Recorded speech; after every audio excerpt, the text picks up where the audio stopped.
Lure of the Labyrinth is an incredibly promising educational game that has succeeded in making it to classrooms and engaging students. One of the keys to its success is that the game encourages children to focus intently and develop a sense of mastery over content before they get to that content in the classroom.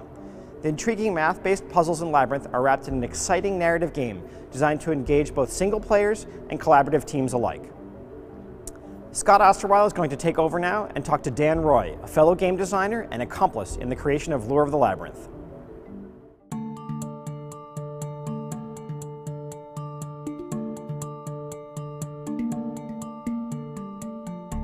Hi, I'm Scott Osterweil, the creative director of the Education Arcade, and with me is Dan Roy, a very accomplished game designer who started out as a graduate student here at the Comparative Media Studies program, and we worked together on the creation of Lure of the Labyrinth, which Eric and I have already discussed to some extent.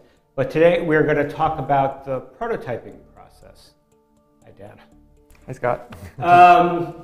So what we're looking at on the screen is one of the puzzles in Lure of the Labyrinth, and what you see now is the finished software version of it. But it didn't start as software, it started as what we call a paper prototype. Dan, do you want to describe that at all?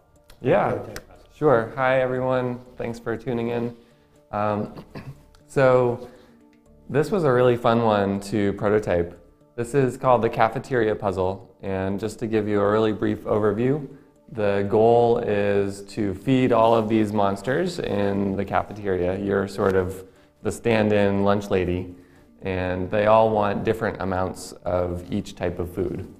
So the learning goals are ratios, proportions, common multiples, and factors.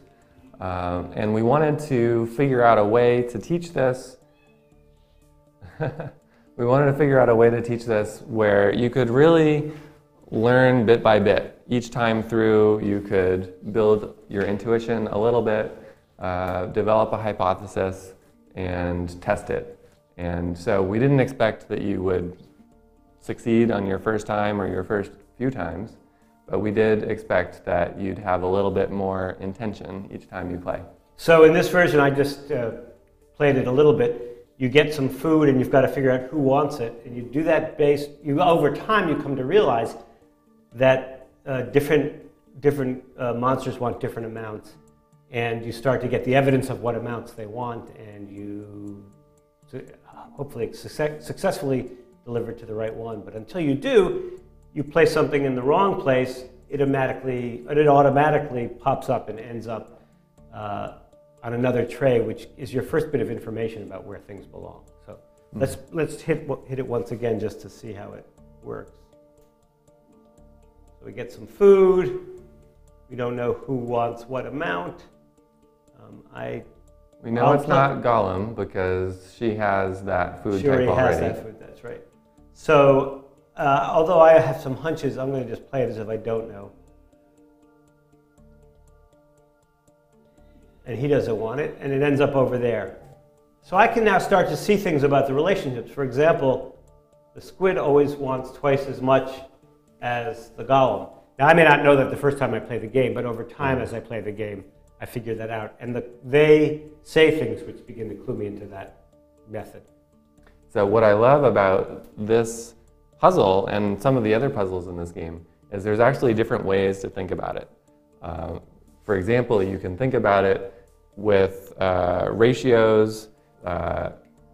18 to 60 is a ratio, and so you can preserve that ratio for that food type across all the trays. And another way to think about it is with like multiples and factors. Common factors, right? Right, because it turns out each tray has a factor, and each food type has a factor. So with the tray all the way on the left, the 20 and 60, there's a good chance that the tray factor is 10 because they both are multiples of 10. Which is not true of the middle one. Which is not true of the middle one. Where 6 appears to be a common factor. Right.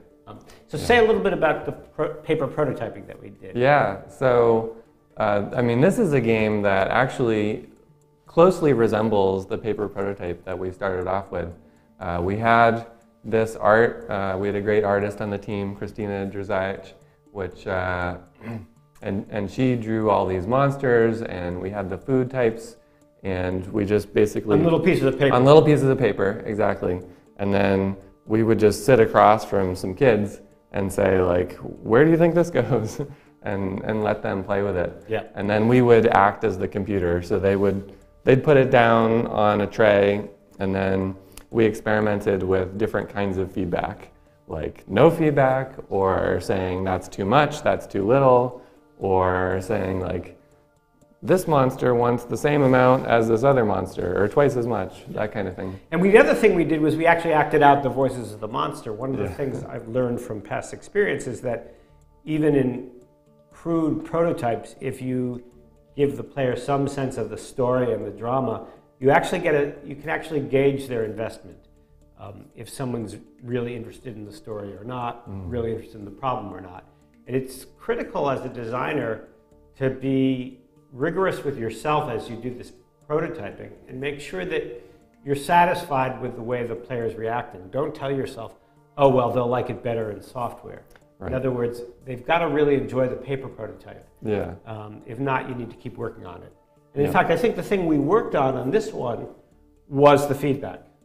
Yeah, we did work on the feedback. One of the things that I really liked about the way we tested was we usually had more than one kid playing at the same time with the same, the same game, the same data set.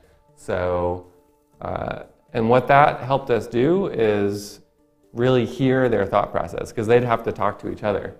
So they'd have to say like, no, this one should go here because of, see this number and this relationship. And if they were playing alone, that would just be silent in their head and we would never hear it. So that was really valuable. It also helped us because we wanted to have this be an experience that kids would talk about later on, like even in the finished version and play together. It helped us get the difficulty right. We didn't want it to be so easy that a kid could do it on their own in 2 tries. We wanted it to be something that they had to talk about over time.